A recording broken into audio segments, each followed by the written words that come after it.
sujet du Mashiach. Je vous rappelle que nous avions expliqué la dernière fois combien les termes Ehefor, Elamim, Safa, Berura, les mots qui sont utilisés par le prophète, je vais renverser, transformer la force, c'est de renverser. Il y avait quelque chose et puis c'est devenu l'inverse. Renverser quelque chose. Qu'est-ce que ça veut dire? Le Rav avait expliqué, le Rambam, enfin c'est Maïmonide qui écoute ça. C'est qu'en fait, la civilisation, les religions chrétiennes, comme la religion musulmane, on pourrait dédier le cours pour mon oncle Yaakov Ben Yosef.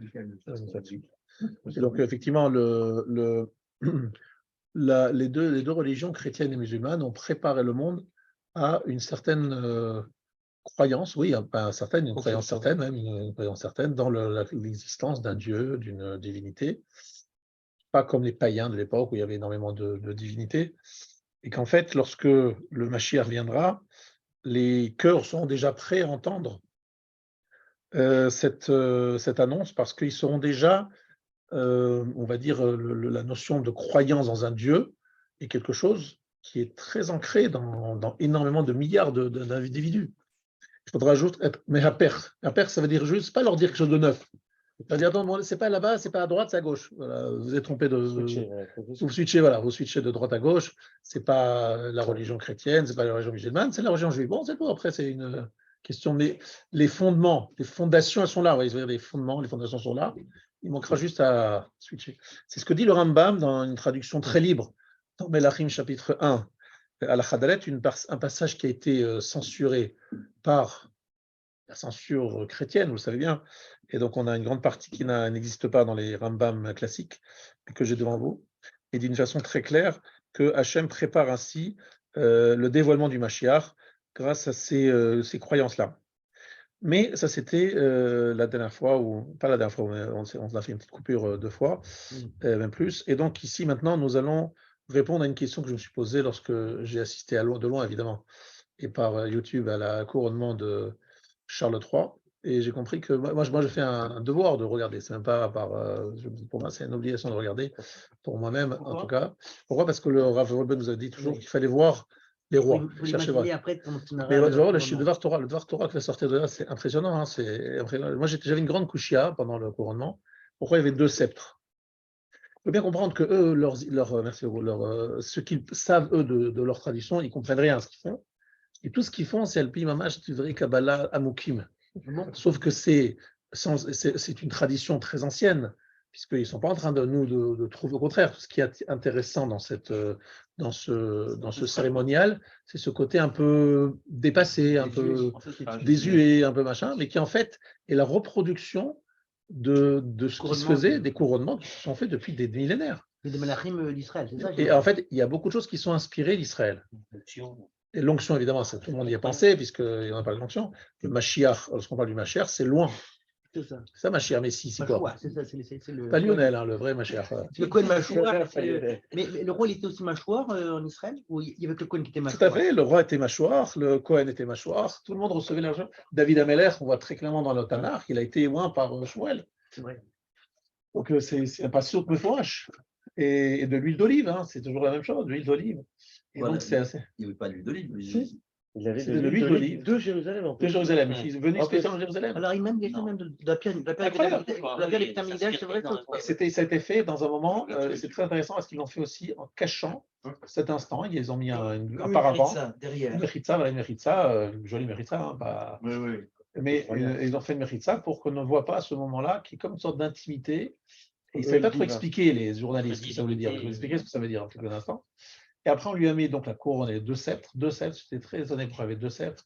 Après, j'ai compris avec le shiur de Rav Shavira. Et après, il y a tout un cérémonial donc d'habits qui passe d'abord du rouge or à du blanc. C'est ça. C'est extraordinaire. C'est comme ça ne peut se faire que Shabbat, le couronnement. Que Shabbat. Moi, j'ai vu volontairement Shabbat. C'est la tradition ancestrale de faire ça Shabbat. Et donc tout ça, ce sont autant de choses, mais il y a beaucoup de choses encore, il y a plein de détails là-bas. Évidemment, ce qui est un peu dérangeant, ce qu'on vous a là, c'est qu'il y a beaucoup l'évocation chrétienne, etc. Mais l'idée, c'est de dire que c'est Dieu qui couronne le roi, Choisit, c'est ouais, Dieu qui qui choisit. choisit son roi. Monarchie de droit divin. Voilà, Quoi, je monarchie de droit divin. Alors, et en fait, ça se fait une cérémonie dans une église, c'est-à-dire que c'est dans un lieu religieux, Sacré, c'est ça. sacré. C'est très intéressant de voir tout ça. Alors, je vous traduis ça dans des termes plus juifs. Toute la notion ici qui est abordée, c'est la notion de Malchut, de la royauté. Vous savez tous que la notion de Malchut, c'est la 7e des 7 sphirotes, et c'est donc le Shabbat, le 7e jour, puisque le 7e jour est appelé le jour de la Malchut. C'est le thème évident de la royauté révélée de Shabbat, où le roi est tellement présent qu'on ne peut même pas vaquer à nos occupations de professionnels, parce qu'on doit être consacré à Dieu qui vient nous rendre visite le jour du Shabbat. Shabbat, c'est le jour de la Malchut, donc c'est le choix du samedi qui est très intéressant. Après, tu as la notion du rouge et de l'or, qui sont des couleurs évocatrices de la faute, puisque le rouge, on sait très bien que c'est Édom, c'est aussi donc la lémie d'Israël, Édom, Esav, le rouge représente le sang, donc l'effusion de sang, le tirza, etc. Et en même temps, l'excitation, ça excite, une couleur qui excite, qui on a aussi la tentation, parce que c'est pas évident pour une femme s'habiller en rouge. Je veux savoir que d'après l'ariquement, c'est un certain rouge qui passe pas trop dans la halakha. Bref, et il y a une troisième, tout simplement, tout ça, ce sont des thèmes que nous connaissons tous. Et l'or, évidemment, c'est le Gelazav. Le Kohen Gadol ne pouvait pas rentrer le jour de Kippour avec des habits en or parce que c'était évocateur de la faute et qu'on est dans le Kodesh HaKodashim et qu'il faut sortir le. Mais le rouge et l'or, ce sont les couleurs du roi. L'hermine, c'était le blanc du Cohen. Et l'hermine blanche, après, il a une cape blanche, c'était vraiment, pour moi, c'était magnifique pour ça. On est passé du rouge or au blanc, c'est-à-dire qu'on a purifié, entre guillemets, une sorte de purification, etc. C'est-à-dire le rôle du malchut, de la royauté, c'est de maîtriser le rouge et l'or. Oui. L'or, évidemment, symbolise évidemment la richesse, mais aussi les dérives de la richesse, puisque c'est le veau d'or. Et le rouge représente l'excitation ou l'effusion du sang et d'homme. Donc il s'agit de gérer ces deux problèmes, et on transforme ça en blanc grâce au couronnement, grâce à Malchut. Mais évidemment, tout ça, ce sont des évocations. Alors pourquoi je dis ça? Je ne dis pas ça comme ça par hasard. C'est écrit dans la Gemara, dans le Zohar, Malchuta de Hara, et Malchuta de Rekia. C'est-à-dire que la royauté terrestre est, en fait, quelque part, représente et symétrique à la royauté divine. Il y a quelque chose qui doit. Et le Rav nous a dit, je vous raconte une histoire, le Rav me l'a dit, je me rappelle, je l'ai entendu mes oreilles, il m'a dit je suis parti voir la rencontre entre le roi de Suède et le roi de Norvège qui devait avoir lieu pas loin de l'endroit où il se trouvait à ce moment-là. Il dit je me suis fait un devoir d'aller voir les rois, puisque c'est écrit dans la Gemara que celui qui voit, lorsqu'il y a des Melachim, c'est bien d'aller voir les rois, parce que s'il aura le mérite d'assister au couronnement du roi Mashiach, Yafrin, Rachid explique qu'il fera la différence entre le kavod, l'honneur donné au roi de chair et de sang, classique, et l'honneur donné au roi Mashiach à la fin de vie. Et donc c'est pour marquer tout ça. La notion de la couronne, vous savez que la Torah nous dit que c'est la notion de Keter. Keter, c'est la couronne.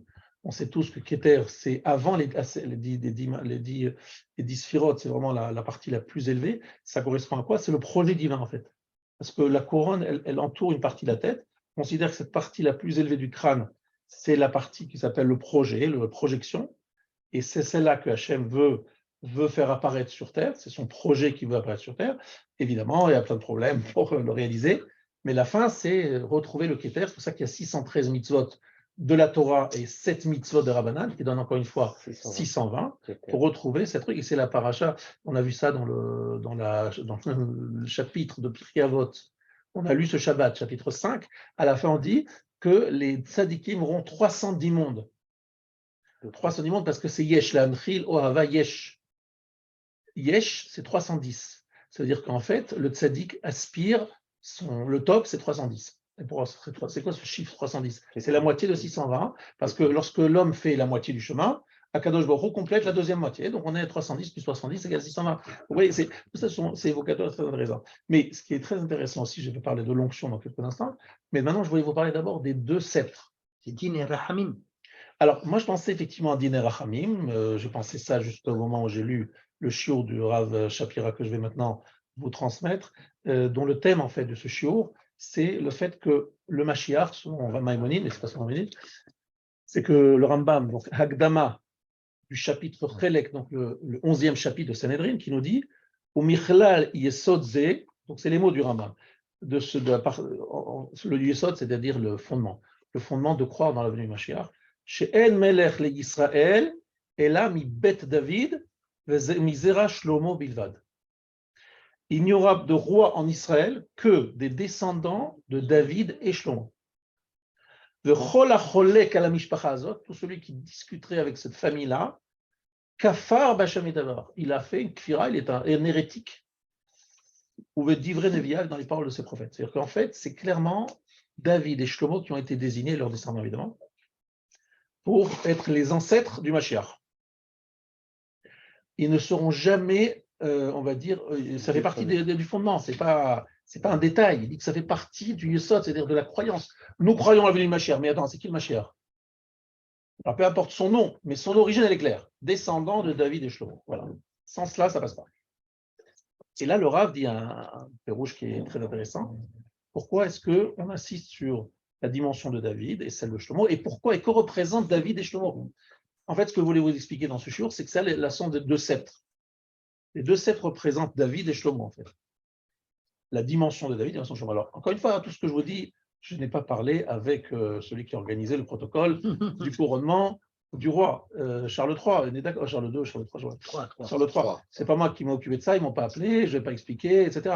Mais ce que je dis, c'est que, toujours ce principe, ce qui se passe dans les couronnements des rois de chair et de sang est une sorte d'évocation de ce qui se passe là-haut, et il nous a expliqué. Alors, le Rav ici, il explique de façon très intéressante. D'abord, une halakha dans Sanhedrin, page 19. Afilu le man de Amam, Nasi shemachal al kvodo, kvodo machul, Melech shemachal al kvodo, en kvodo machul. Un roi qui pardonne, qui dit voilà, c'est pas grave, on m'a fait du mal. En kvodo machul, il peut pas pardonner. Un crime de lèse-majesté. Prenons l'exemple de David Amelech. David Amelech, il a été insulté par Shimi Ben Gera, on en a parlé. Shimi Ben Gera, c'est un grand David Chacham, il l'a insulté d'une façon, mais horrible, horreur. Et sur place, David Amelech a demandé à son détachement armé de ne pas attaquer Shimi, de lui dire, il a dit, voilà, s'il m'a parlé comme ça, c'est Dieu lui a permis de le dire. Mais le problème, c'est que lui, David, il peut dire, bon, c'est pas grave, faites laisse passer, mais il n'a pas le droit. C'est Mored dans Malchut, c'est pour ça que... Il est Mored dans Malchut. Donc là, il est... Mais à ton avis, pourquoi David? Pourquoi est-ce qu'on ne peut pas être Mochel sur ta Malchut? Si par exemple ta femme elle te manque de respect, ça n'arrive jamais, mais de façon très très théorique. Parce que c'est un peu Est-ce que tu as le droit d'être Mochel? J'espère, que Mochel souvent. Voilà, on est d'accord. Quand tu t'invites David, dis-moi je m'appelle David, je te plaît de Mochel. Non, en tant que roi, tu ne peux pas être Cohen, alors. Voilà. Alors comment est-ce que tu peux être Mochel? Pourquoi est-ce que David Amelech n'a pas été Mochel sur son lit de mort? Il a demandé à Shlomo de régler ses comptes. Pourquoi est-ce qu'il attends, ça va, tu vas mourir, laisse-le tranquille, Shimi, le bon. Non, j'ai pas le droit. Shlomo, occupe-toi de Shimi. Et la question, c'est pourquoi il n'a pas fait lui? Pourquoi il n'a pas fait lui? Parce que lui, c'était une expiation sur la faute qu'il avait commise avec Bathsheba. Ah. Donc lui, il le prenait comme il savait très bien pourquoi ça allait se passer. Il savait qu'Hachem devait lui régler certains comptes parce qu'il avait fait une faute avec Bathsheba. Donc il a accepté, il dit voilà. Mais je n'ai pas le droit d'être Mochel, je n'ai pas le droit d'oublier. Moi, c'est pas grave, David, il n'a pas de problème, il allait mourir dans quelques instants. Qu'est-ce qu'il a besoin? Attention, venge mon honneur. Mais pourquoi? Pour rappeler, c'est halakha. Il ne peut pas être Mochel, il n'a pas le droit. C'est halakha, elle va par rapport au roi. Que au roi. C'est tout. Hein. Et pas Cohen Gadol, pas au père, par rapport même le Nassi, le prince, il a le droit d'être Mochel, le Nassi de la génération. Il a le droit, mais pas le Rav, il a le droit d'être Mochel. Mais c'est vis-à-vis du peuple. Pour ne pas donner un précédent peuple qui dit ça. Oui, parce qu'en fait, voilà, c'est ça. Alors, pourquoi? Alors voilà, qu'est-ce que ça veut dire? Exactement. Pourquoi est-ce que le roi ne pourrait pas pardonner? Parce que la malchoute ne lui appartient pas. En fait, ça veut dire quoi? Tu n'es pas un roi, en fait. Tu es un représentant de malchoute Shamaï. On revient à ce droit divin. C'est qu'en fait, si Hachem t'a mis le roi, il a dit, moi, je veux que tu sois le roi d'Israël.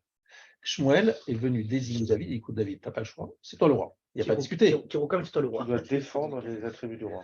Mais tu n'es pas un roi parce que toi, tu es un type extraordinaire, machin. Bon, sans doute oui aussi, mais bon. Mais tu représentes la royauté divine. Tu es là pour faire respecter la royauté divine. Donc, tu représentes quelque chose qui te dépasse.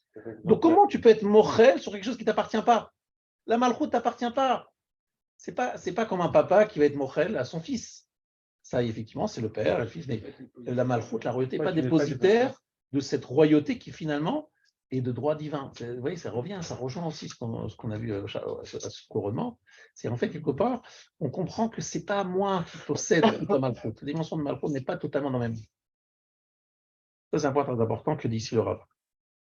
Maintenant, il y a le Rav qui explique quelle est la dimension de David et Shlomo.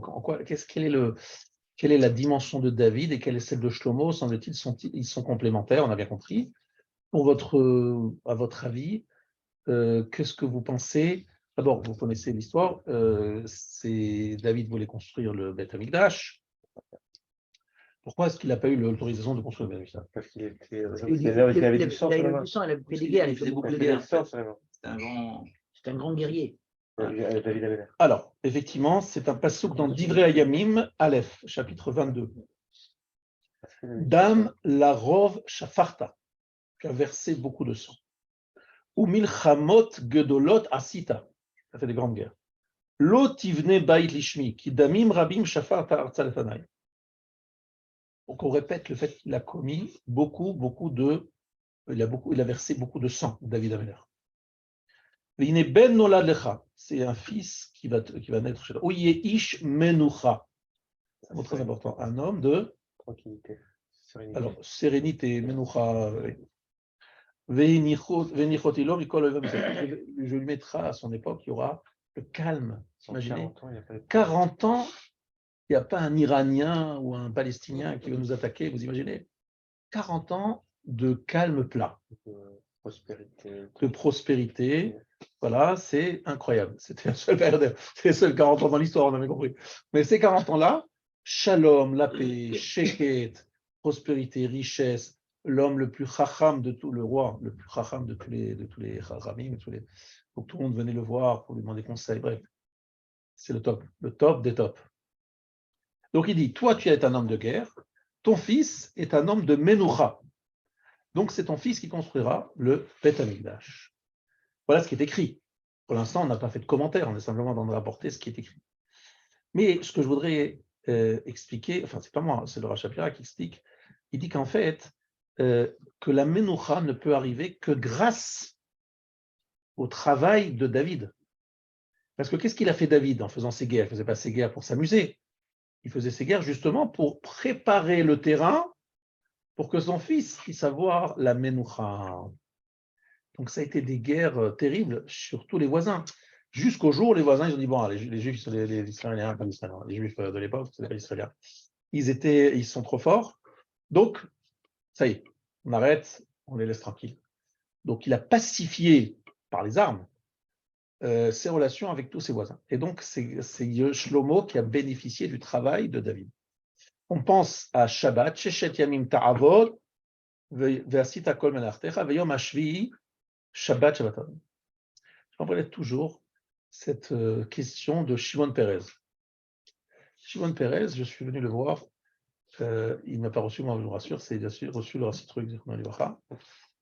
On ne sait plus pourquoi il voulait le voir, mon beau-père. Bref, ils se sont vus, et j'étais là-bas lorsqu'il était président d'Israël, et il a posé une question. Il a dit, vous dites qu'il faut faire le Shabbat. Très bien. C'est écrit dans la Torah qu'il faut faire le Shabbat. Mais c'est écrit dans la Torah, Sheshet Yamim, Ta'avod. Pendant 6 jours, il faut travailler. Alors pourquoi les Bachori Yeshivot et Avrechim, ils ne travaillent pas? C'est écrit Sheshet Yamim Ta'avod. Pourquoi vous avez choisi de respecter une partie du passouk et pas l'autre? Voilà la question qu'il a posée. Quelle est la réponse à sa question? La réponse à sa question, c'est qu'en fait, ce qu'il explique ici le Rav, c'est que toute la notion du repos du Shabbat dépend du travail de la semaine. Par exemple, quelqu'un qui a perdu toute notion de temps, il ne sait plus du tout quand c'est Shabbat, machin, il est dans un endroit désertique. Il n'y a personne à qui poser les questions. Moi, il n'y avait pas les téléphones satellites. Donc, il est perdu nulle part, au milieu de nulle part. Il fait qu'en Shabbat. Il compte 7 jours et il fait Shabbat. Il compte 6 jours de travail et après il fait Shabbat. En fait, le Shabbat, c'est après 6 jours. Tu as fini tes 6 jours de travail, tu peux passer après au Shabbat. Ça veut dire qu'en fait, le Shabbat est le résultat de 6 jours de travail qui sont couronnés par une menoucha. David Ameler, c'est des années de travail, de guerre, pour arriver à la menoucha de Shlomo. D'accord? D'ailleurs, le terme très précis qui est utilisé pour le Bet Amikdash, Ve'avartem et Yarden, Devarim, chapitre 12. Vous traversez le Jourdain. Vishavtem ba'aretz, vous vous installerez dans la terre. Asher Hashem Elokechem manchil etchem, qu'Hashem votre Dieu vous donne. Ve'niach lachem mikol oyvechem misaviv, vishavtem la betach, vous reposerez de tous vos ennemis. Vaya makom asheitra Hashem Elokechem le shakel shmoshem shamaydoli. Shamataviu. Après avoir, c'est écrit une fois dans le verset, c'est seulement après avoir être installé dans la quiétude, dans le bétar, c'est-à-dire sans danger, qu'après, Akadosh Baruch Hu dit, vous construirez le Beth Amikdash. Le Beth Amikdash ne se construit qu'une fois l'environnement est pacifié. Parce que si vous réfléchissez, le Beth Amikdash a été construit combien d'années après l'entrée des Juifs en Eretz Israël? 400 et quelques années, je ne me rappelle plus exactement non plus. C'est plus de 400 ans.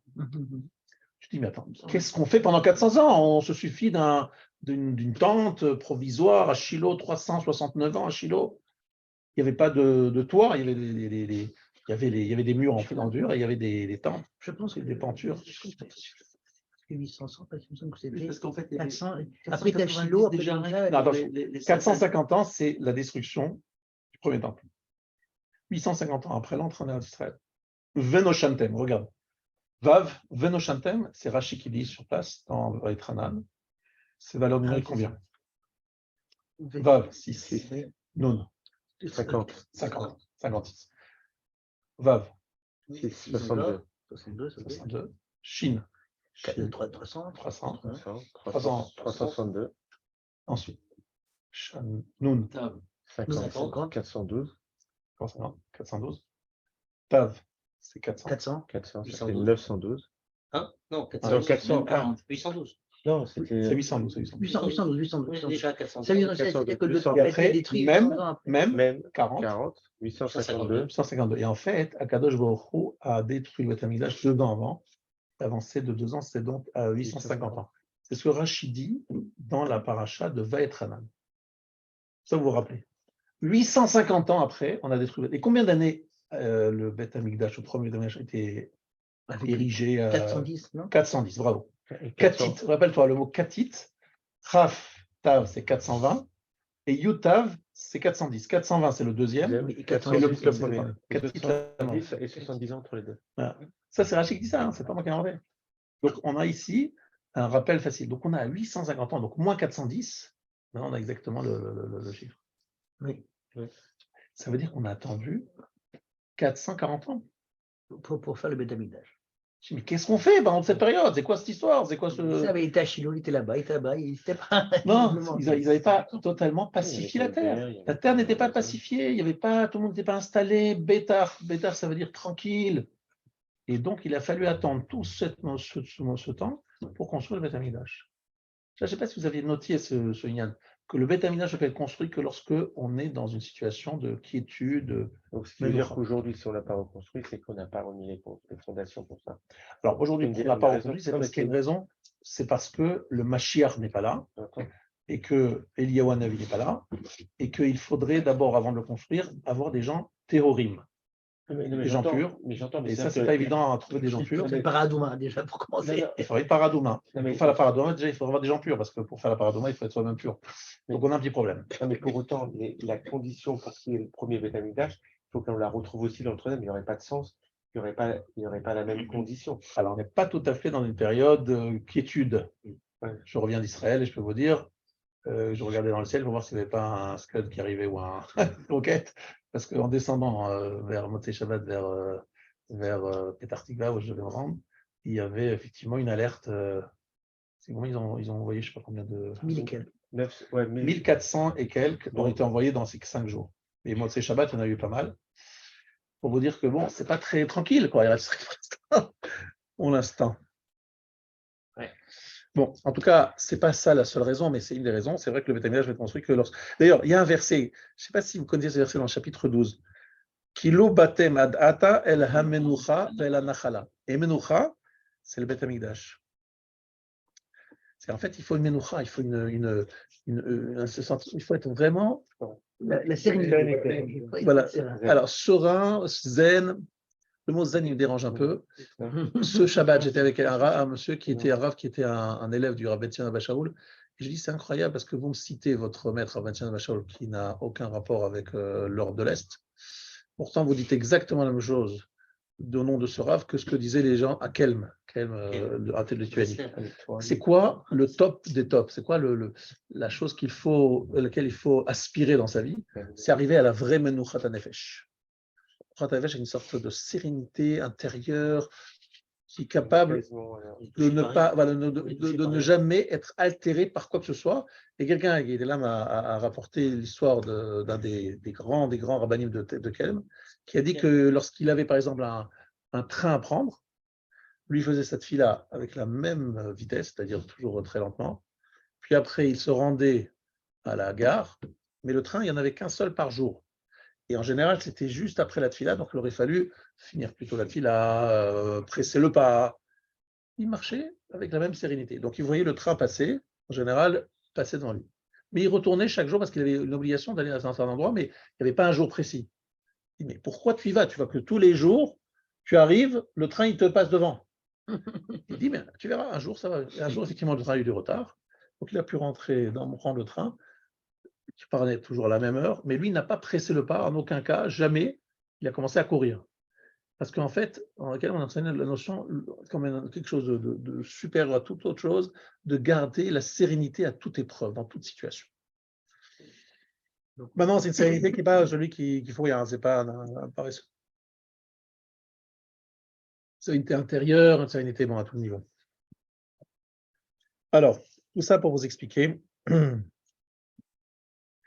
la notion alors, je continue. Alors, lorsqu'on parle de Shlomo, on dit que c'était un Ish Menucha. Alors, il faut savoir que Shlomo Amelech, vous allez peut-être être étonné par son histoire, il se marie avec beaucoup de femmes étrangères. Et les gens ne comprennent pas pourquoi il va chercher la fille de Paro, il n'a pas assez de filles bien. Le soir de l'immigration des temples, mais à part ça, il s'est marié avec beaucoup de femmes étrangères qu'il a converties, ils sont tous convertis évidemment. Mais vous dites, mais c'est quand même bizarre, qu'est-ce qu'il va essayer de faire? Alors Shlomo, il pense que comme il est arrivé à la notion de Menucha, c'est le moment de faire la paix avec tous les peuples du monde, de réunir tout le monde, Tachat Malchut Shamaim, pas son Malchut Avim, Malchut Shamaim. Shlomo, c'est pas comme vous pourriez le croire un coureur de jupons, Chas Veshalom. C'est quelqu'un, effectivement, qui a été très très riche, etc., qui a eu beaucoup de plaisir, entre guillemets, dans ce monde, mais en fait, qui n'était pas attiré par ça. Donc, ces femmes ont servi des dieux étrangers, en cachette, de façon discrète, mais ça s'est passé chez lui. Alors, on lui reproche de ne pas avoir été suffisamment dur pour faire respecter les règles. Mais c'est écrit même, Hitou et levavo, ils ont détourné son cœur. Les femmes ont détourné son cœur. Et surtout, il est allé à l'encontre d'un principe de la Torah qui dit que tu n'as pas le droit d'avoir trop de femmes. Il y a trop de chevaux. Il n'y a pas trop de chevaux. C'est vrai. Hein. Aujourd'hui, c'est les chevaux dans le moteur. Hein. C'est plus les chevaux. Ça, mais l'idée est la même. Quoi. De peur de retourner en Égypte dans le cas des chevaux, et puis des femmes. Voilà, exactement. Pas trop de plaisir. Donc, c'est vrai que c'est intéressant. C'est-à-dire, en fait, bon, alors, ça veut dire que Shlomo, bon, c'est ce qu'il explique ici, il pensait être arrivé à la situation idéale et donc pouvoir, entre guillemets, en finir avec l'histoire. Et puis, comme d'habitude, c'était pas tout à fait bien calculé. Vous le savez tous, tout le monde connaît ce Gemara dans Shabbat, page 56. Qu'est-ce que dit la Gemara dans 56? Shabbat, toi qui connais maintenant le chasse pratiquement. Non, mais tu connais ça. Amar Yuda Amar Shmuel Besha, Shenasa Shlomo et Bat Paro, Yarad Gabriel, Venatz Kane Bayam, Ve'alav Osirton, Ve'alav Nivne Klach Kadol Shel Romi. Je vous invite à regarder quelque chose que j'ai vraiment, qui m'a choqué, quelque chose d'assez extraordinaire. Est-ce qu'un jour vous avez fait l'expérience suivante, d'essayer de réunir les continents, de façon évidemment purement théorique, mettre les continents les uns dans les imbriqués, les emboîtés. Oui, Oui, le Brésil et l'Afrique s'emboîtent. D'accord. Ce sera pas la technique des plats, quoi. C'était un seul même, le Très bien. Brésil et l'Afrique. Il y a une seule chose qui gêne. Il y a une partie qui gêne, c'est la botte italienne. La botte italienne, elle gêne. Elle rend nulle part. Elle rend nulle part. Exactement. C'est une excroissance. Une excroissance qui rentre nulle part. Et il dit qu'en fait, ça marche très bien avec ce que dit la Gemara dans Shabbat Kodash Vav, qu'en fait, c'est vrai qu'effectivement, c'est quelque chose qui a été planté par Gabriel, qui aurait planté une sorte de perche dans la mer, et sur lequel s'est agrégé des sédiments pour créer la botte italienne, l'Italie, sur laquelle a été construit Rome, qui va détruire le Beth Amikdash. Et quand ça a été fondé, ça a été fondé justement la nuit où Shlomo, effectivement, est allé avec la fille de Paro. C'est-à-dire qu'en fait, Shlomo pensait être arrivé au top, et puis finalement, ça n'a pas été le cas. D'accord? Je ne peux pas comprendre. C'est comme l'homme le plus intelligent du monde. C'était celui qui parlait avec tout le monde. Il ne parlait pas, il n'y a pas eu le roi Kodesh qui ne fallait pas qu'il fasse ça. Alors, je vais te dire quelque chose que tu dois savoir, que tu dois peut-être connaître. C'est qu'un homme qui n'a pas le kavod, qui n'a pas l'argent, ne sait pas ce que ça veut dire l'honneur et combien l'argent compte. C'est très, très difficile de résister à cette épreuve-là. C'est très difficile de résister à cette épreuve-là. C'est Michila. Oui, rappelez. Excusez-moi. Donc, c'est très difficile de résister. Très difficile de résister à cette épreuve qui est celle d'être en fait le patron du monde. Alors, encore une fois, Shlomo, on ne peut pas parler de lui parce que je ne voudrais pas que vous ayez une image.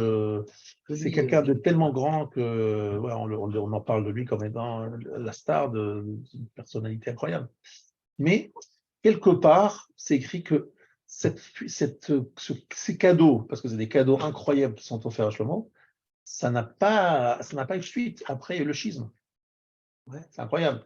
La génération après Shlomo, il y a quand même 10 tribus qui quittent le giron du fils de Shlomo. Et ça finit avec Jéroboam, et qui bloque l'entrée vers Jérusalem, qui construit de Vaudor.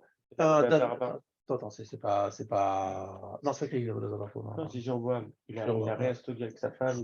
Ou Martit Arabim. Il a fauté, il fait fauter les gens. Je dis, mais attends, ça ne peut pas se terminer comme ça, c'est pas possible, juste après. Mais ça a été dit à Shlomo, attention, tu es sur une corde raide, tu penses qu'effectivement tu es en train de finaliser l'histoire du monde, mais c'est très dangereux, il faut être 100% cachère, c'est très dangereux, je peux tu es sur une corde raide, vous imaginez, sur une corde raide, sur un précipice, il ne faut pas perdre l'équilibre. Hein. Donc c'est très dangereux. Donc Shlomo, quelque part, on lui reproche, ce que dit le Rav, il dit quelque chose de très intéressant. Il dit que la menoucha, dans la mazé, ce n'est pas possible. En fait, c'est ça que ça veut dire. C'est qu'en fait, la conclusion, c'est que la menoucha dont on parle, que nous aspirons tous. D'ailleurs, on en parle dans le mincha de Shabbat après-midi. Menouchat emet ve'emuna. À quoi on pense là, on parle de la menoucha? On parle de la fin des temps. C'est le troisième Amidat de Shabbat. On parle de la fin des temps, le Yemot HaMashiach. On parle d'une menoucha qu'on aspire tous à avoir, cette menoucha. Dans ce monde, la menoucha, elle est très compliquée à gérer. Parce que quelqu'un, il a tout ce dont il a besoin. Il a beaucoup de mal à tenir le coup. Parce qu'on est tous en train d'aspirer, de se dire, ah, si on avait l'argent qu'il a celui-là, si on avait la femme qu'il a celui-là, si on avait les enfants qu'il a celui-là, si on avait la maison qu'il a celui-là, si on avait le statut, la chorma qu'il a celui-là, si on avait le kavod, ben oui, si tu avais tout ça, c'est ce que tu passerais, tu irais dans un mur. C'est ça qui se passerait. Tu irais dans un mur. Tu irais dans partir. C'est pour ça que Shlomo Amelech. Quelque part, Shlomo Amelech n'est pas réussi parce que la menoucha dans ce monde, c'est pas possible, ça ne se gère pas sur un long terme, ça ne marche pas à long terme. Voilà, exactement, il y a une limite, voilà, exactement, on dit ça. C'est pour ça que David, qui a tellement d'épreuves aussi avec ses enfants, machin, tout ça, il a été peut-être moins épargné par la vie que Shlomo Amelech. C'est peut-être pour ça que justement. Alors le Rav va expliquer ça. Alors, laisse-moi terminer. Effectivement, je vois ce que tu veux dire, mais il faut attendre un petit peu quelques éléments complémentaires. Quelle est notre aspiration dans ce qui concerne la fin des temps? Regardez le Rambam dans Ilchot Teshuva à la fin du chapitre 9. Pourquoi est-ce qu'on attend tellement la venue du Mashiach? Pourquoi on attend ça? Alors, la plupart des gens pensent c'est parce qu'ils vont régler les problèmes avec le banquier, avec la belle-mère, avec sa femme aussi, et avec les problèmes d'éducation des enfants, le problème de dette qu'on a, des ennemis et tout ça. etc. C'est baguette magique. Fin des problèmes, tac. Et c'est pas ce que dit le Rambam. Ils se sont trompés, il faut relire le Rambam. Il dit pourquoi cette aspiration, cette attente de la part des prophètes d'Imot HaMashiach,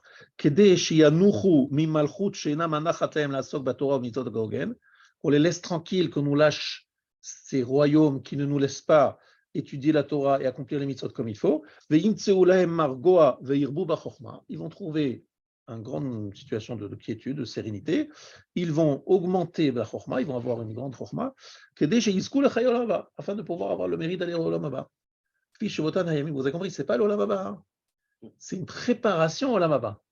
Ça, il faut faire très attention. Olam Haba, c'est lorsque ce monde-ci, Olam Hazé, disparaît.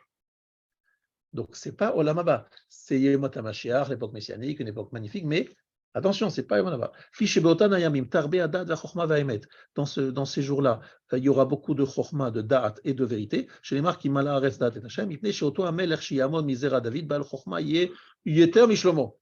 Celui qui va se lever, le roi Mashiach, sera plus chacham que Shlomo. Venavi gadol hu karov le Moshe Rabbeinu, un grand prophète proche de Moshe Rabbeinu. Et c'est lui qui va leur enseigner le chemin. Le roi va enseigner au peuple derech Hashem parce qu'il aura une chorma et une voix extraordinaire.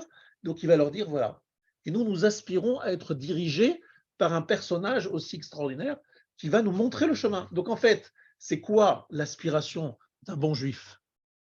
J'aimerais bien que vous sachiez, je répète ça souvent. Dis-moi quel est ton Olam Haba, je te dirai qui tu es.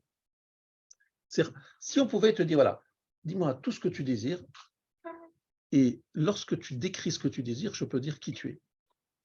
Donc prenons un exemple très clair. Je demande à un musulman, c'est quoi ton aspiration? 70 vierges. Je lui dis, bon, j'ai compris qui tu es. Si ça c'est ton aspiration, c'est ça ton Olam Haba, ça veut dire que ça ne vole pas très haut, quoi. Je me dirige vers Rav Shach, l'Avdil et l'Efadalot, et Rav Shach, il nous disait, je ne comprends pas pourquoi on a besoin de Olam Haba. Une bougie et une Gemara, c'est mon Olam Haba. C'est une autre façon de voir les choses.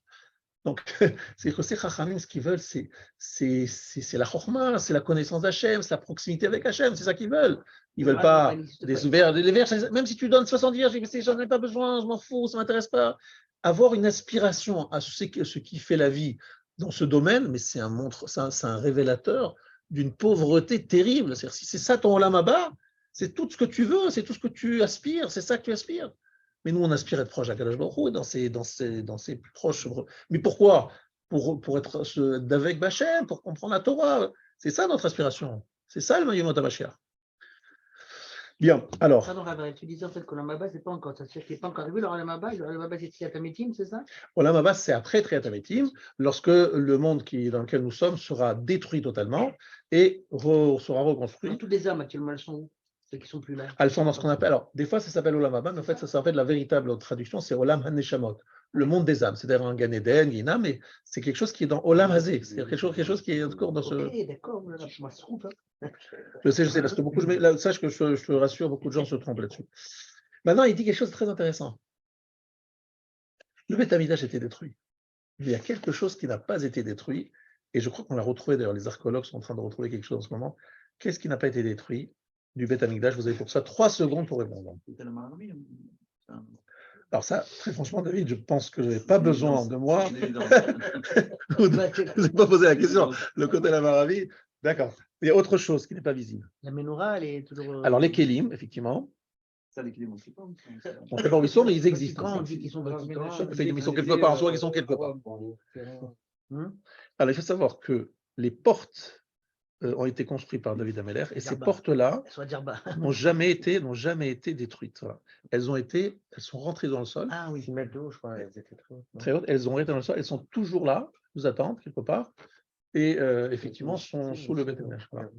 Je dis que c'est autre chose, mais une construction. Donc il veut dire le Rav que comme les portes ont été construites par David, indestructibles parce qu'elles sont construites par David. C'est par David, c'est pas par Shlomo. Non. C'est où Sharim Rachechem. Elle ne voulait pas s'ouvrir. Il a fallu qu'il invoque le mérite de Comme de David. son père, le mérite de son père. Et à ce moment-là, elles sont ouvertes. Mais c'est les portes de son père. Et là, ici, ce qui est très intéressant, c'est qu'il dit qu'il y a deux dimensions. Il y a la malchoute de David et la malchoute de Shlomo. La malchoute de David, c'est les portes, c'est-à-dire le chemin pour y arriver, le passage. Et il appelle ça Yir'a. Alors, vous savez que si vous avez un rêve, et dans votre rêve, vous voyez David Amelech, que dit la Gemara dans Brachot? Si tu rêves de David, c'est un signe que quoi? Aroué David Bachalom. Tout de suite, c'est trop tard déjà.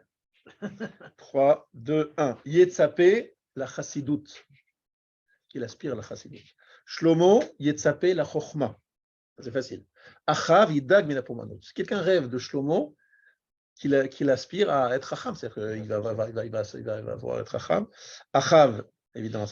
Et après, le Sefer Teilim, celui qui va un Sefer Teilim dans un rêve, Yetzapé, la chassidout. C'est quoi la chassidout? C'est quoi la chassidout? Yirat shamayim vechibat hamakom, dit Rashi. La crainte d'Hachem et l'amour d'Akadosh Baruch Hu, c'est-à-dire l'association entre Yir'a et Ahava. Ça veut dire que David Amelech, c'est quelqu'un qui aimait Hachem tellement que, vous savez, il écrit « Je voulais aller vers une direction A et je me retrouvais au Beth Midrash. Je voulais A et je me retrouvais… » Il avait un amour pour Hachem et en même temps une crainte d'Hachem très très forte. Très peur de fauter, d'avoir la moindre… Et donc on voit ça dans les Teilim, à chaque coin de Teilim.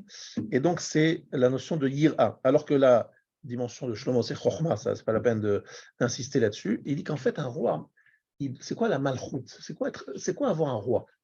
Avoir un roi, alors c'est pour ça que c'est pas tout à fait ce qui s'est passé dans le couronnement Charles III, parce que c'est ça qui manque. La malchoute de l'époque, ça veut dire avoir une crainte, mais révérentielle du roi, en sachant que tout crime de lèse-majesté, tout manque de respect au roi était sanctionné par la mort. Droit de vie ou de mort sur ces sujets. Donc les gens, ils avaient une peur du roi, mais ils pouvaient même ne pas être dans la pièce, être très loin. Mais on risque, le roi, il avait une sorte de crainte. Et le roi demande, si le roi exige quelque chose, mais on fait tout de suite, on passe avant qu'il ait fini sa phrase, on commence à le… C'est cette dimension de malchoute. Franchement, couper la tête au roi. C'est ça que Ravaillac a vu.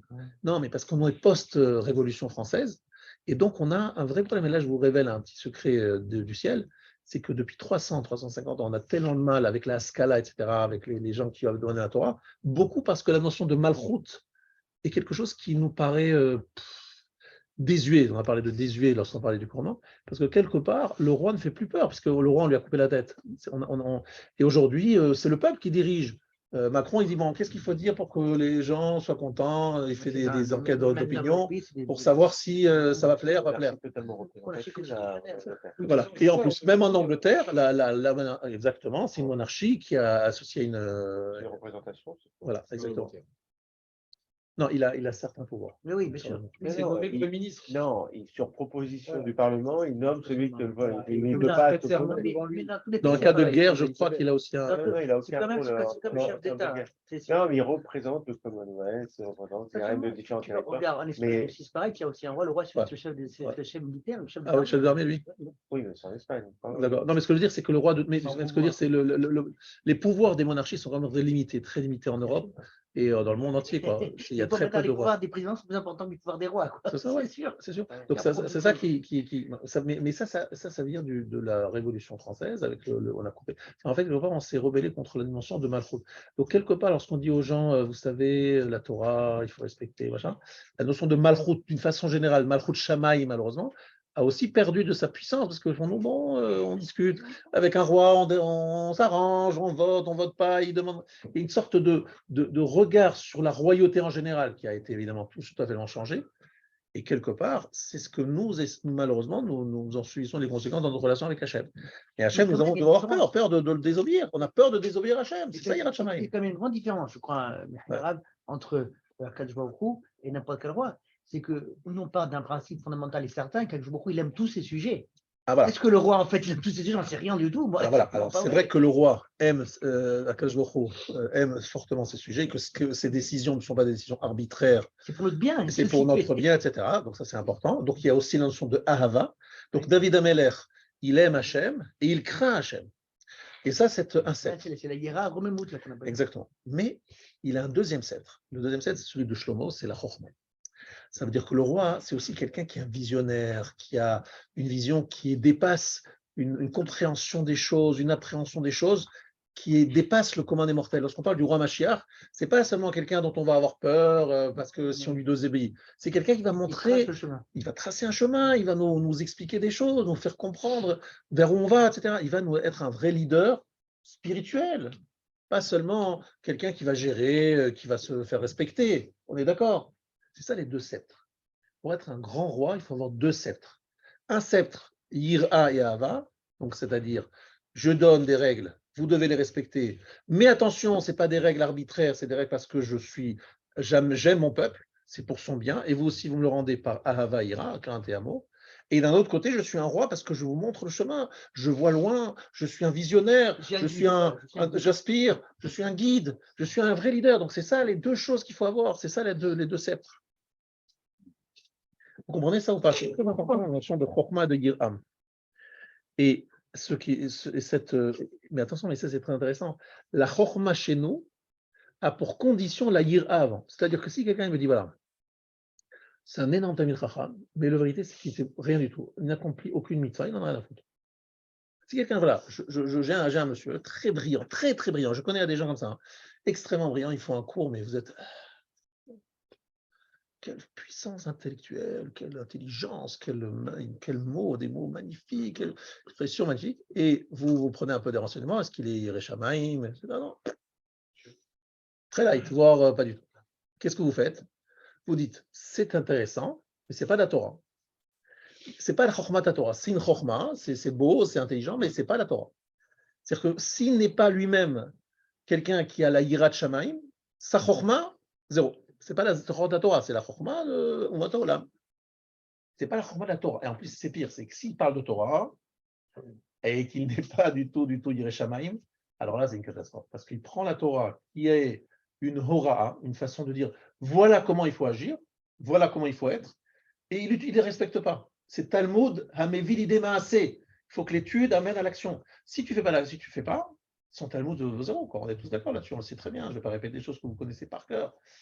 Donc la Yira et la Chokhma sont les deux ingrédients indispensables pour le roi Mashiach, etc. Donc ça c'était un point très important. Maintenant il dit, deuxième chose, qu'est-ce que représente David Ameler? Amar Rabbi Shmuel bar Nachmani, Amar Rabbi Yochanan, Unaum HaGever Ukam Al, Neum David ben Ishai Shekim Ula Shel Tshuva. David ben Ishai, c'est lui qui a mis en place le Ula Shel Tshuva. C'est quoi Ula Shel Tshuva? C'est Tshuva Haba Derech Kabbalat Ol. Ça veut dire qu'il a fait une faute, David Ameler, et il a fait une chouva exemplaire, David Ameler. Une chouva exemplaire. Mais il faut savoir que les gens de son époque disaient ah oui, tous pourris, les factorisés. Vous avez vu David Ameler, soi-disant le chassid, le chacham, le roi, machin. Et il est allé avec une femme, et ils l'ont complètement déchiré, dénigré. Ils n'avaient pas besoin de. C'est même pas béni pour eux, c'était un cadeau. Mais lorsque Shlomo a fait l'inauguration du premier temple, donc après la mort de David, et qu'il invoque le nom de son père et que les portes s'ouvrent, ils disent « Oh là là, on s'est trompé, si Bachamaïm, le ciel, on ouvre les portes par le mérite de David, c'est que David, il a fait une vraie tchouva. » Et voilà. Et ça veut dire que David Amelech, il a quelque chose en plus. C'est un balchou, entre guillemets, exemplaire. Ou là, chez tchouva. Il était Mekabel Om, il a dit à Kadosh Baruch Hu, je prends sur moi, tu peux m'envoyer tout ce que tu veux. Alors Hachem lui a envoyé des tsarot terribles avec Avshalom, avec ce Shimi Betera qu'il a. Il a dit, il a pris la totale, mais il a fait une tchouva parfaite. Donc c'est encore une dimension encore supérieure. Donc, Ekim Oula chez tchouva. C'est que le roi lui-même montre sa capacité de se remettre en question. Il a quelqu'un au-dessus de lui. C'est pas le patron. Il est juste, il est en dessous d'Hachem. Hachem lui dit voilà, je représente Malchut Shamaim. Je suis là pour vous, un vecteur du Malchut Shamaim. Vous comprenez ça ou pas? Alors,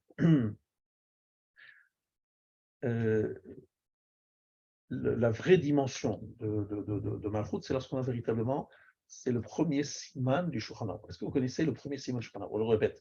Shiviti Hashem leneg tamid.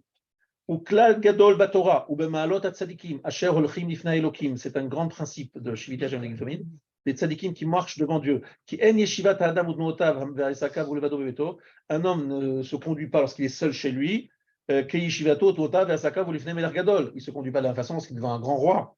Velo diburo v'achavat kirtsono v'uiman shebeto krovav, qui dit Moshav Amelech. Il ne parle pas de la même façon qu'il est avec sa famille que lorsqu'il est devant le roi.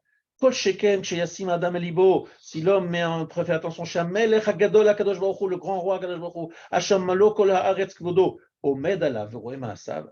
Il est dessus, il est debout sur lui. Et il voit ses actions. Miyad yagiel avayira. Qui dit ça? C'est où ce passage? Je lis le Rama, Rabbi Moshe Isserles, au début du Shulchan Aruch, Orach Chaim. Mais où il a pris cette phrase, ce texte, Laurent, il a pris Nathan, Aitrak, pardon, Nathan. Nathan, il a pris ça dans le Moreh Nevochim. C'est un passage du Guide des Égarés de Maïmonide. C'est comme ça que commence le Shulchan Aruch selon le Rama. Ça veut dire quoi? Ça veut dire qu'on a on devrait avoir une conscience d'avoir Hachem devant nous. On est devant Hachem, Melech Malcham Lachim, lorsqu'on est dans les toilettes, oui, même dans les toilettes. On est seul dans les toilettes, on espère encore. Seul dans les toilettes. Et on est là, Hachem est là.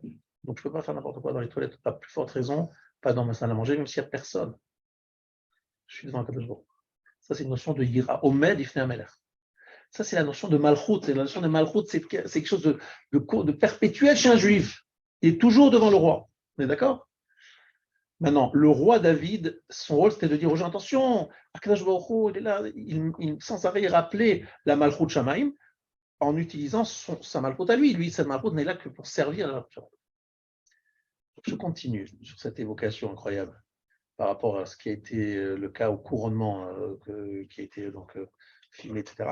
C'est que vous avez, donc je vous ai dit que c'est Shabbat, le jour de la Malchut, la Sphira Shvi'it, la 7e Sphira, c'est Malchut, vous savez tous.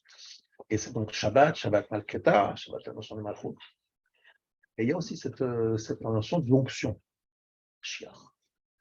Meshicha, Shemen Amishra. Donc qui dit ça? Lorsqu'on voulait consacrer un objet pour le Beth Amikdash, on avait une onction qu'on appelle avec Shemen Amishra. Le Kohen Gadol et ses descendants, Shemen de l'huile, et le roi, David Amelech, a été loin.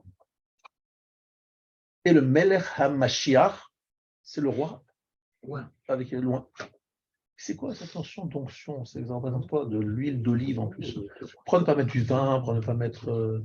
Mais pourquoi est-ce qu'on a. Et pourquoi cette discrétion? Pourquoi le faire dans la discrétion? Pourquoi le faire dans l'intimité? Alors, ils ont expliqué également. Ils ont dit que l'intimité, c'est parce qu'en fait, il reçoit le droit d'Hachem. Et donc, il ne faut pas qu'on voit, comme lorsqu'il rentre dans le Kodesh HaKodashim, où, en fait, quelque part, c'est un moment d'intimité entre Dieu et lui, qui dit, voilà, je te donne, mais... Alors ça, pour eux, c'est la comédie, mais en vérité... Je te délègue mon pouvoir sur terre. Exactement. Je te donne une partie de ma route à moi, je te délègue. C'est une délégation, en fait, la Mishra. C'est intéressant. Et pourquoi on utilise de l'huile d'olive et pourquoi est-ce qu'on met de l'huile d'olive à certains endroits? C'est intéressant de savoir comment on faisait cette fonction. En fait, ça veut dire que Akadosh Baruch Hu, il te dit, voilà, l'olive, lorsque vous la regardez comme ça, mais vous la coupez en deux, vous ne doutez pas qu'il y a de l'huile dedans. C'est l'huile, elle n'est pas visible, tu vois, il n'y a pas... Ça ne vaut pas le liquide. C'est très dur. C'est pas clémentine. C'est comme la noix. C'est même pas comme un jus de raisin. Le raisin, c'est comme une noix, c'est comme une amande, c'est comme une noisette. C'est difficile à croire que dedans, il y a tellement d'huile. Oui, c'est amer. Voilà, et c'est amer. On la voit, lui, on la voit pas dans l'olive. Non, tu ne la vois pas dans la verre. Non, il prenait la première goutte à chaque fois. Il prenait une olive, la première goutte. Pas seulement.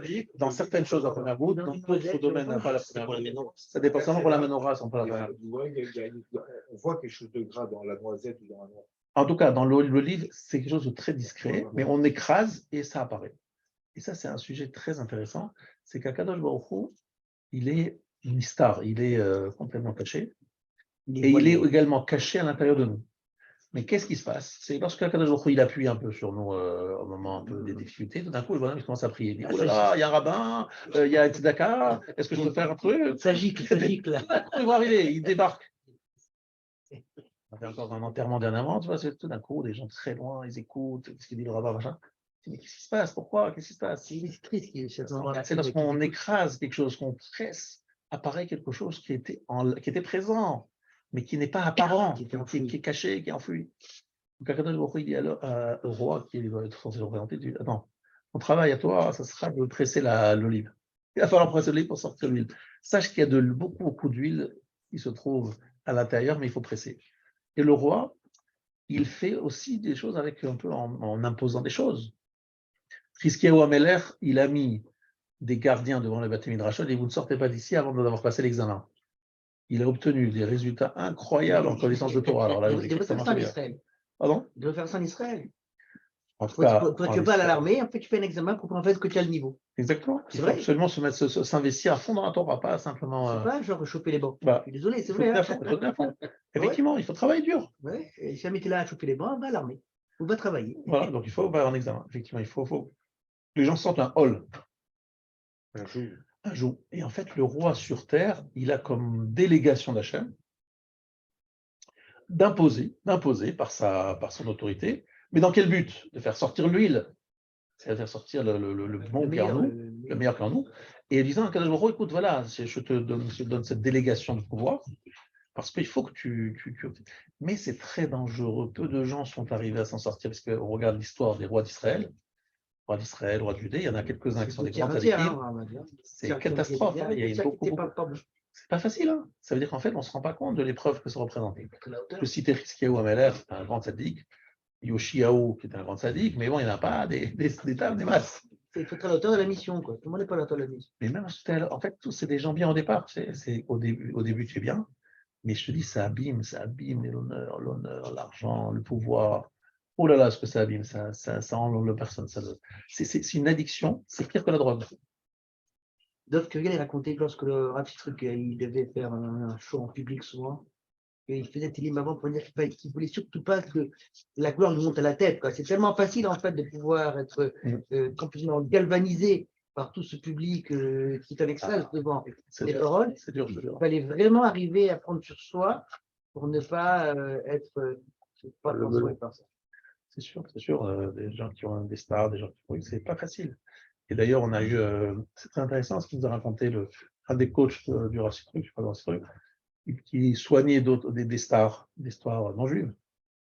Et lui, il était non juif. Et il disait, avec ces mots, quoi, je permets une traduction un peu libre, la différence qu'il y avait entre le Rav et les autres personnalités qu'il soignait. Il voyait une grande différence. En fait, il nous a dit que ces gens-là, avec ces mots de non juifs, quoi, ces gens-là, par le fait qu'ils étaient des gens très connus, qui avaient de l'argent, l'honneur, etc., ils se perdaient dans la débauche, ils avaient aussi une conduite méprisante par rapport à lui ou alors de leur entourage, des paroles. Ils sont tellement imbus d'eux-mêmes, qu'ils ont beaucoup de mépris. Ils n'ont pas de respect, machin. Alors que le Rav, il a vu la différence. On garde le caveau de chacun, peu importe son statut social, son importance, entre guillemets. Ça fait partie des choses qu'il voyait clairement la différence entre. Et c'est écrit dans la Gemara, David Ameler, je t'ai donné la Gdoula, qu'est-ce que tu dis? Anochi Tola Ad Veloish. Ce qui fait la différence entre les Umot Haolam et les Chachmei Israël, les tzadikim Israël, c'est que les tzadikim, je leur donne du kavod, une réussite, plus ils réussissent et plus ils sont anav, et les Umot Haolam, ils s'envolent, ils reçoivent un peu Nebuchadnezzar. Paro, ça c'est ils ont le nez en haut. Tout Twitter. Voilà, tout Twitter. Pas différent. Vous êtes capable de vous rabaisser, alors que vous êtes au contraire, je vous ai donné une réussite. Ça, c'est une caractéristique des Chachmei Israël. Plus ils sont grands, plus ils sont humbles. D'accord, merci. Donc, plus ils sont grands, plus ils sont humbles. Ça, c'est incroyable de voir ça. Alors, je reviens encore à cette évocation de cette onction. L'onction représente une sorte de délégation parce que la malroute, son rôle, c'est de presser pour sortir l'huile d'olive. Et donc, ce que je veux dire, c'est un peu exercer une pression, malroute. Quelque part, on dit attention, Geinam, attention, Malkout, Mirchayamita. C'est embêtant, c'est pas gentil, c'est pas sympa.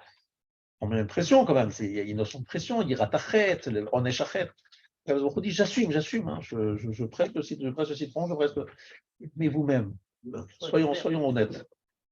J'aime toujours dire ce Dvar Torah, vous le savez, vous l'avez déjà entendu de ma part. Pourquoi est-ce qu'on a mis Kafalem Harkegigim? Pourquoi est-ce qu'Hachem les a mis dans une situation de non-choix, sous la montagne? Tout le monde connaît cette. Alors qu'ils avaient dit oui au départ. Alors nous, on sait tous, parce qu'à un moment, ils ont hésité. Mais bien comprendre, c'est que le Père Hachem nous dit, tu veux rester dans la Torah et les mitzvot, tu te mets des objectifs et que tu t'en poses des choses. On ne peut pas aspirer à viser à une grandeur en Torah sans s'imposer des restrictions et des obligations. Si c'est basé que sur l'amour, l'envie, ben un jour j'ai envie, un jour j'ai pas envie. Donc tu ne peux pas dire, bon, c'est la Torah, c'est les mitzvot, ben ça doit se faire dans l'amour, dans l'enthousiasme, dans la joie, là. Donc zéro sanction. Il faut une discipline, il faut se discipliner. Si on s'en charge. Mieux que ça, toi, tu dois t'imposer des disciplines, tu dois t'imposer même des sanctions au cas où tu recules. C'est pour ça qu'en fait, il y a la Hargaït. La Hargaït, c'est une nécessité pour chacun d'entre nous. On a tous besoin d'avoir une montagne sur la tête en disant, non, si je ne viens pas, il faut s'imposer des choses. Mais très souvent, c'est qu'elle me fait cliquer quand même. En fait, lorsque tu as passé une étape, tu ne reviens pas en arrière. C'est rare que quelqu'un fasse Shabbat et qu'après, il ne les fasse plus. Alors, moi, après ça, c'est ce qui était au début une épreuve, et après, ça devient une évidence. Ça, c'est vrai. Mais d'un autre côté aussi, il y a des choses que tu auras beaucoup de mal à faire, etc. Tu dois un peu te mettre dans une situation de non-choix. Parce que sinon, tu recules. Et ça, c'est ça que ça veut dire écraser l'olive pour sortir l'huile. Quelque part, l'être humain, il a besoin. Lorsque tu as un examen, tu travailles, tu n'as pas d'examen. L'homme est paresseux par nature, voilà. c'est sûr. Mais il doit le savoir, il doit l'assumer. Il doit prévoir ce recul et cette paresse. Il doit la mettre en compte. Voilà, Rabotai, ce que je voulais partager avec vous ce soir. Pourquoi on dit le Kohen Machouar, comme si c'était un Kohen spécialisé? C'était tous Machouar. Alors, il y a deux cas. Il y a un Kohen Machouar, mais qui n'est pas Kohen Gadol. Oui, c'est le Kohen de c'est ça? De remplaçant. De remplacement. Il y a aussi Mashiach Milchama. Il y en a un qui est Machouar C'est pour le la guerre. Sgan. Attends, le Kohen Machouar, c'est pas le Sgan. Si, c'est le c'est le Sgan du Kohen Gadol. Il est aussi Machouar Milchama, le Kohen qui a l'onction pour la guerre, c'est pour faire C'est le dans son tas, celui-là. Des Kohanim par fonction. Ouais. Il y avait Non, attention.